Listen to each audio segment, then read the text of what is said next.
नमस्कार दोस्तों आज मैं आपको सुनाने जा रही हूँ कहानी वो मनहूस रात। रागनी का फोन लगातार बज रहा था, पर इस गाने की रिंगटोन ने उसे न जाने यादों के कैसे समंदर में धकेल दिया कि उसे फोन उठाने का ख्याल तक न रहा। रागनी अपने माता पिता की इकलौती लाडली बहुत नाजों में पली बढ़ी थी। उसके मुंह से निकलने भर की देर होनी चाहिए कि बस फरमाइश पूरी, और इसी बात ने रागनी की आदत खराब कर दी थी। उसे जैसे ना सुनने की आदत ही नहीं रह गई। मम्मी मम्मी कहाँ हो तुम मम्मी? कॉलेज से आते ही रागनी ने शोर मचाना शुरू कर दिया। क्या हुआ, इतना शोर क्यों मचा रही है? क्यों पूरा घर सिर पर उठा रखा है?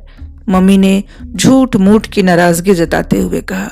अरे मम्मी, कब से बुला रही हूं तुम्हें, कहाँ थी तुम?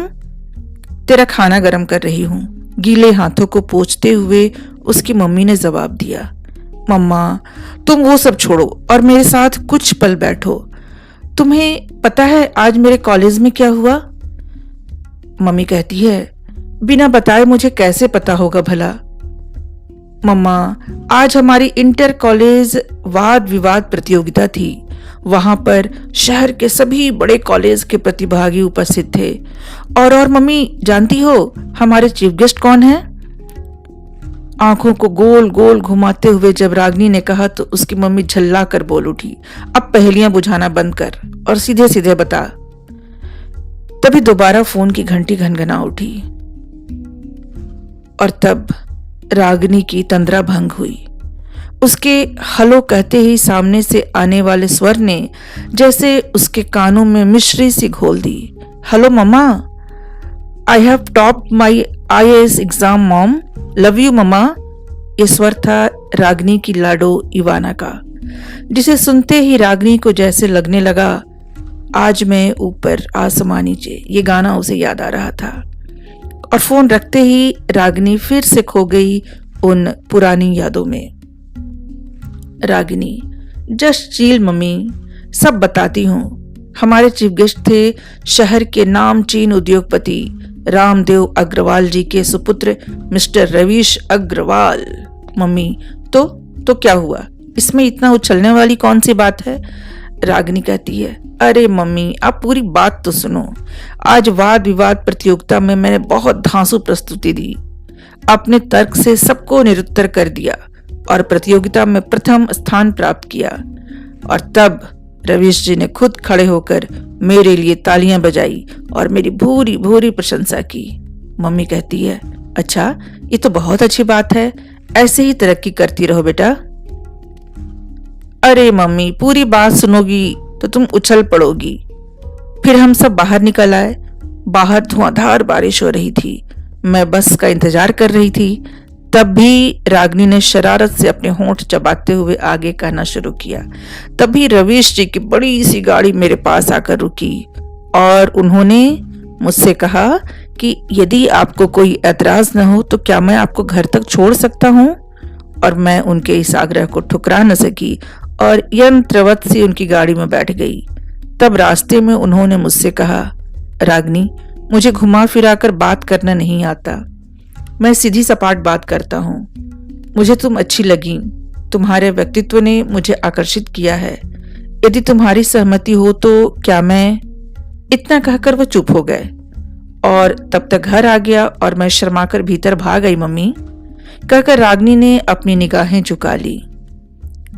मम्मी कहती हैं, रागनी बेटा, इतने ऊंचे ख्वाब ना देख बेटी कि टूटने पर रो भी न सके। हमें अपनी चादर देखकर ही पैर फैलाने चाहिए। पर रागनी पर तो धन और प्रेम का भूत सवार था, तो वो अपनी माँ की एक सुनने को राजी नहीं थी। रागनी कहती है, तुम तो रहने ही दो माँ, हमेशा हर बात में ज्ञान बांटने बैठ जाती हो। पूरे मूड का सत्यानाश कर दिया। छोड़ो, पापा को आने दो, मैं उनसे ही बात करूंगी, तुमसे कहकर कोई फायदा नहीं। और रागनी खिड़की के पास बैठी बेसब्री से अपने पापा के आने का इंतजार करने लगी। बहुत सुहावना मौसम था। हल्की हल्की फुहार पड़ रही थी और नेपथ्य में कहीं रागनी का पसंदीदा गाना बज रहा था, जिंदगी भर नहीं भूलेगी वो बरसात की रात। रागनी इस गाने के बोल में खोई हुई थी कि डोर बेल बजी और उसने भागकर दरवाजा खोला और अपने पापा के गले लग गई। पापा कहने लगे, अरे अरे आज क्या हुआ हमारी बिटिया रानी को? रागनी कहती है, पापा मुझे आपसे कुछ कहना है। रागनी की मम्मी ने कहा, पापा को खाना तो खा लेने दे बेटा, फिर बात कर लेना। पापा कहते हैं, अरे कोई नहीं, बोलो बिटिया क्या बात है। पापा ने जब रागनी के सिर पर प्यार से हाथ फिराते हुए पूछा तो उसने एक ही सांस में सारी बात कह डाली और हमेशा ही उसकी जिद पूरी करने वाले उसके पापा ने आज भी उसका समर्थन किया और कहा, बस इतनी सी बात? अरे बेटा मैं कल ही रामदेव जी से मिलता हूँ, तो निश्चिंत रह। लव यू पापा, लव यू कहकर वो पापा के गले लग गई और उधर उसकी मम्मी बड़बड़ाती रह गई, खूब सिर चढ़ाओ बेटी को, हमारा उनका क्या मेल है? पर ये दोनों पिता पुत्री तो अपने आगे किसी की सुनते ही नहीं। आज की रात रागनी के लिए काटनी मुश्किल हो गई थी। इतना सुहाना मौसम और रागनी अपने भविष्य के सुनहरे सपने बुन रही थी। कभी कभी बाहर टीन पर टपकने वाली बूंदें उसका ध्यान भंग कर देती थीं, पर फिर वही खैर जैसे तैसे सुबह हुई। आज रागनी किसी चिड़िया सी चहक रही थी। सुबह से उछल उछल कर घर के सब काम कर रही थी। स्वयं अपने हाथों से उसने पापा का पसंदीदा नाश्ता तैयार किया। आज उसका दिल उसके वश में न था और उसकी इस हालत को देख बीच बीच में पापा कनखियों से उसे देखकर मुस्कुरा देते थे। जैसे तैसे आज का दिन निकला। शाम हुई और उसके पापा तैयार होकर निकलने लगे रामदेव जी से मिलने के लिए। उधर उसकी मम्मी का बड़बड़ाना चल रहा था और इधर रागनी का दिल बल्लियों उछल रहा था। पापा के जाते ही रागनी गुनगुनाते हुए अपने काम में लग गई। उसकी निगाहें बार बार दरवाजे की ओर उठ जाती थी। बहुत बेसब्री से उसे इंतजार था पापा के लौटने का। तभी हाथ में मिठाई का डिब्बा लिए उसके पापा घर में दाखिल हुए और उन्हें देखकर रागनी भागकर दरवाजे की ओट से पापा मम्मी की बातें सुनने लगी। पापा कह रहे थे, अरे अर्पिता अब तो मुस्कुरा दो, बहुत ही सज्जन लोग हैं रामदेव जी और उनका परिवार। रविश तो एकदम जैसे हीरे जैसा लड़का है। मुझे तो उन लोगों ने जैसे अपने सिर आंखों पर बिठाया, कहीं भी मुझे हमारी हैसियत के फर्क को महसूस तक नहीं होने दिया। रिश्ता पक्का कराया हूँ तुम्हारी लाडो का, लो और जल्दी से मुंह मीठा करो। उन लोगों की बातें सुनकर रागनी के तो जैसे धरती पर पांव ही नहीं पड़ रहे थे। अंततः वो शुभ मुहूर्त आ ही गया जब वे दोनों एक पवित्र बंधन में बंध गए। आज उसका ससुराल में पहला दिन था और उसने जैसे ही अपने ससुर जी के पैर छुए उन्होंने कहा, सदा खुश रहो बहू, और ये रखो तुम्हारी मुंह दिखाई पेरिस के 2 टिकट। कल ही तुम दोनों 10 दिन के लिए पेरिस घूमने जा रहे हो। अपनी खुशी को छिपाने की कोशिश करते हुए उसकी आंखें छलक आईं। आज पेरिस के धरातल पर कदम रखते ही उसका दिल जैसे बल्लियों उछल रहा था। 10 दिन कहाँ निकल गए पता भी न चला। अपने हनीमून से लौटी रागनी बहुत चहक चहक कर अपने टूर की दास्तान अपने माता पिता को सुना रही थी। तब उसकी मम्मी बोल उठी, हाँ हाँ बेटा, अब थम भी जा मेरी लाडो, तेरी खुशियों को किसी की नजर न लग जाए। रागनी कहती है, ओ मम्मा तुम भी ना, कहकर उसने फोन रख दिया। अब रागनी पूरी तरह से अपनी गृहस्थी में रच बस गई थी। 1 वर्ष होने को आया। आज सुबह का सूरज एक नई खुशियों की दस्तक उसके द्वार पर देता आया था। रागनी का सुबह से ही जी कुछ अच्छा नहीं था। रविश कहने लगा, चलो रागनी डॉक्टर को दिखा आते हैं एक बार।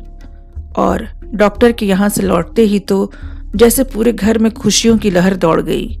सारे मोहल्ले में मिठाई बांटी गई। सभी बहुत खुश थे, बेसब्री से इंतजार कर रहे थे सब उस नन्ही आहट का। आज रविश बहुत खुश था। रागिनी, मैंने अपनी नन्ही गुड़िया का नाम क्या रखा है पता है तुम्हें? क्या? रागिनी ने कहा, इवाना। ये क्या कह रहे हैं आप? मुझे तो एक नन्हा रविश चाहिए और हमारे नन्हे राजकुमार का नाम होगा अवी, रविश का अवी। मैंने तो पहले ही सोच लिया है और मैं आपकी एक नहीं सुनने वाली। रविश के घुंघराले बालों में हाथ घुमाते हुए रागनी बोल उठी। रविश नहीं रागनी, मुझे नन्ही रागनी उर्फ इवाना चाहिए। बस इवाना का अर्थ होता है ईश्वर दयालु है और ऐसी ही दयालु प्रकृति की होगी हमारी इवाना। रागनी कहती है, अच्छा बाबा, अब इस बहस को छोड़ो और चुपचाप सो जाओ, रात बहुत हो गई है। आज की भीगी भीगी सी सुबह कुछ कुछ अलसाई सी प्रतीत हो रही थी। तभी रविश के फोन की घंटी घनघना उठी। रविश कहता है, हेलो हेलो हेलो, कौन बोल रहा है? हेलो रविश, कैसे हो भाई? सामने से आने वाले स्वर को सुनकर रविश खुशी से उछल पड़ा। अरे तनुज, कैसा है यार मेरे भाई? आज बहुत दिनों के बाद याद किया, वो भी सुबह सुबह। सब खैरियत तो है? चाचा जी चाची जी कैसे हैं? उन्हें मेरा चरण स्पर्श करना। एक ही सांस में बोल गया रविश। हाँ हाँ बाबा, सब ठीक है। तेरे लिए खुशखबरी है, मेरी सगाई पक्की हो गई है। अगले महीने शादी है और तुझे, भाभी को व ताऊ जी ताई जी सबको जरूर से जरूर आना है शादी में। रविश कहता है, अरे यार ये तू कैसी बात कर रहा है? इसमें कहने वाली कौन सी बात है? हम सब जरूर आएंगे, कहकर रविश ने फोन रख दिया। नाश्ते की मेज पर रविश ने धीर गंभीर स्वर में कहना शुरू किया, माँ पापा, तनुज की सगाई तय हो गई है। अगले महीने उसकी शादी है। उसने हम सबको बुलाया है। इससे पहले कि रविश आगे कुछ कहता, उसकी मम्मी बोल उठी, बेटा ये तू कैसी बात कर रहा है? बहू को 7वां महीना चल रहा है, उसे इस हालत में छोड़कर मैं नहीं जा सकती। तू अपने पापा के साथ चला जा। रविश कहता है, नहीं मम्मी, मैं यहाँ रागनी के पास रुकता हूँ, आप और पापा जाकर आओ। इतनी देर तक सब कुछ चुपचाप सुन रही रागनी मुस्कुराते हुए कहने लगी, आप सबका मेरे प्रति प्यार देखकर मैं अभिभूत हूँ, पर आप लोग मेरी बिल्कुल भी फिक्र ना करें। मेरे पास काकी माँ है। आप सब लोग निश्चिंत होकर शादी में जाइए, अन्यथा चाचा जी चाची जी को बुरा लगेगा। वैसे भी मेरी डिलीवरी में अभी समय है। इससे पहले कि कोई कुछ बोले, काकी माँ अर्थात रविश की दाई माँ बोल उठी, आप सब लोग बेफिक्र होकर जाएं। छोटी बहू के पास मैं हूँ, यदि कुछ भी जरूरत होगी तो बबुआ मैं आपको फोन कर दूंगी।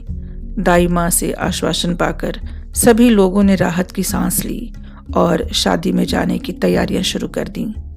नियत समय आने पर रविश और उसके माँ पापा शादी में जाने के लिए निकल पड़े। रागिनी ने मुस्कुराते हुए उन लोगों को विदा किया और वो अपने कक्ष में आकर लेट गई। आज रागिनी कुछ थकी थकी सी लग रही थी। दाई माँ ने उसके पास आकर पूछा, क्या बात है बिटिया, तुम्हारा चेहरा बुझा सा क्यों लग रहा है? रागिनी कहती है, कुछ नहीं दाई माँ, मैं ठीक हूँ, बस थोड़ी थकान सी लग रही है मुझे। एक गिलास जरा नींबू शरबत बनाकर ला दीजिए। लावत है बिटिया, कहकर दाई माँ शरबत बनाने चली गई। जब वो शरबत लेकर लौटी तो रागिनी की हालत देखकर घबरा उठी। रागिनी पलंग का हत्था पकड़कर बुरी तरह से करा रही थी। उन्होंने फौरन ड्राइवर से गाड़ी निकालने को कहा और बामुश्किल रागिनी को सहारा देकर गाड़ी में बिठाया और उसे आनन फानन हॉस्पिटल लेकर पहुंच गई। डॉक्टर ने चेकअप करने के बाद कहा, घबराने की कोई बात नहीं, आज इन्हें बहुत समय से यहाँ आप ले आई हैं, हमें कल ही इनका ऑपरेशन करना होगा। तब दाई माँ ने रविश को फोन लगाकर कहा, बबुआ छोटी बहू को अचानक दर्द शुरू हो गए, मैं उन्हें अस्पताल ले आई हूँ, वो अब ठीक है। डॉक्टरनी साहिबा ने कहा है कि वो कल ऑपरेशन करेंगी। रविश कहता है, ये क्या कह रही हैं आप दाई माँ, अचानक ऐसे कैसे हो गया? ठीक है, आप घबराइए मत, हम अभी वापस आते हैं, कहकर उसने फोन रख दिया और माँ पापा को पूछने पर सारी बात बता दी। पापा कहने लगे, हाँ बेटा तू जल्दी से गाड़ी घुमा ले। बारिश का मौसम था, मूसलाधार बारिश हो रही थी और गाड़ी में गाना बज रहा था, जिंदगी भर नहीं भूलेगी वो बरसात की रात। और तब रविश ने हड़बड़ाते हुए गाड़ी को रिवर्स गियर में डालकर घुमाने की कोशिश की और घबराहट के कारण और बारिश की वजह से उसका कंट्रोल स्टीयरिंग पर से हट गया और गाड़ी एक बिजली के खंभे से टकरा गई। उधर रागिनी की बिगड़ती हालत को देखकर डॉक्टर ने तुरंत ऑपरेशन का निर्णय लिया और रागिनी को ऑपरेशन थिएटर में ले गए। उधर दाई माँ बार बार रवीश को फोन मिलाए जा रही थी, पर कोई जवाब न मिलने पर परेशान हो उठी। उधर गाड़ी का एक्सीडेंट जबरदस्त हुआ था और तीनों की दुर्घटना स्थल पर ही मृत्यु हो गई। तभी उधर से गुजर रहे एक नौजवान ने गाड़ी की ऐसी हालत देखकर अपनी बाइक रोकी और वो अभी स्थिति का जायजा ले ही रहा था कि रवीश के फोन की घंटी बज उठी। उस नौजवान ने जैसे ही फोन उठाया, उधर से दाई माँ का घबराया हुआ स्वर गूंज उठा। कहाँ हो आप बबुआ? कब से फोन मिला रही हूँ, छोटी बहू को ऑपरेशन के लिए गए हैं। सामने से कोई प्रत्युत्तर न मिलने पर क्या हुआ बबुआ, आप कुछ बोलते क्यों नहीं? हेलो हेलो, एक अनजाना स्वर सुनकर दाई माँ का दिल किसी अनहोनी की आशंका से घबरा उठा। आप कौन हैं? हमारे बबुआ कहाँ हैं? ये फोन आपके पास कैसे आया? तब उस नौजवान ने संक्षिप्त सा उत्तर दिया, इस फोन के मालिक की गाड़ी का एक्सीडेंट हो गया है। मैं यहाँ से गुजर रहा था तो रुक गया, अब पुलिस को इत्तला करने जा रहा हूँ। दाई माँ के हाथों से लगभग फोन छूटते छूटते बचा। उन्होंने जैसे तैसे खुद को संभाला। तभी डॉक्टर बाहर आई। मुबारक हो, बेटी हुई है। माँ और बच्ची दोनों पूरी तरह से स्वस्थ हैं। ये सुनकर दाई माँ की आंखों से अश्रुओं की अविरल धार बह निकली। तभी दाई माँ का फोन फिर बज उठा। इस बार पुलिस ऑफिसर का फोन था और उन्होंने तीनों की मृत्यु की दर्दनाक खबर दाई माँ को दी। दाई माँ बेहोश होकर गिर पड़ी। बहुत मुश्किल से उन्हें होश आया। अब उनके सामने बहुत बड़ी चुनौती थी, रागिनी को संभालने की। रागिनी बार बार रवीश को याद कर रही थी, पर अभी कोई भी सदमा झेल सकने की स्थिति में वो नहीं थी। अतः दाई माँ उसे बार बार यही कहकर दिलासा देती रही, बिटिया अब शादी के घर से बीच में निकल पाना सहज तो है नहीं, अतः 2-3 दिन में शादी निपटा कर ही लौटेंगे। 4 दिन अस्पताल में दाई माँ ने रागिनी की देख रेख में रात दिन एक कर दिए। आज रागिनी को अस्पताल से छुट्टी मिलने वाली थी और दाई माँ आने वाले तूफान को लेकर मन ही मन घबरा रही थी। जैसे ही रागिनी ने गाड़ी से नीचे कदम रखा, घर में छाई उदासी ने उसे कुछ विचलित सा कर दिया। उसने आशंकित से स्वर में घर के पुराने नौकर से सवाल किया, रामू काका क्या बात है, ये घर में सन्नाटा क्यों है? क्या हमारी नई मेहमान का स्वागत ऐसे ही करेंगे आप? रागिनी के इतना कहते ही अब तक रोक सके आज अश्रुओं की धार रामू काका की आंखों से बह चली और फिर सारी बात सुनते ही रागिनी बेहोश होकर गिर पड़ी। दाई माँ ने जल्दी से नन्ही गुड़िया को भीतर पालने में सुलाया और रागिनी के मुंह पर पानी के छींटे मारकर उसे जैसे तैसे होश में लाई और हाथ के सहारे से भीतर ले जाकर सुलाया।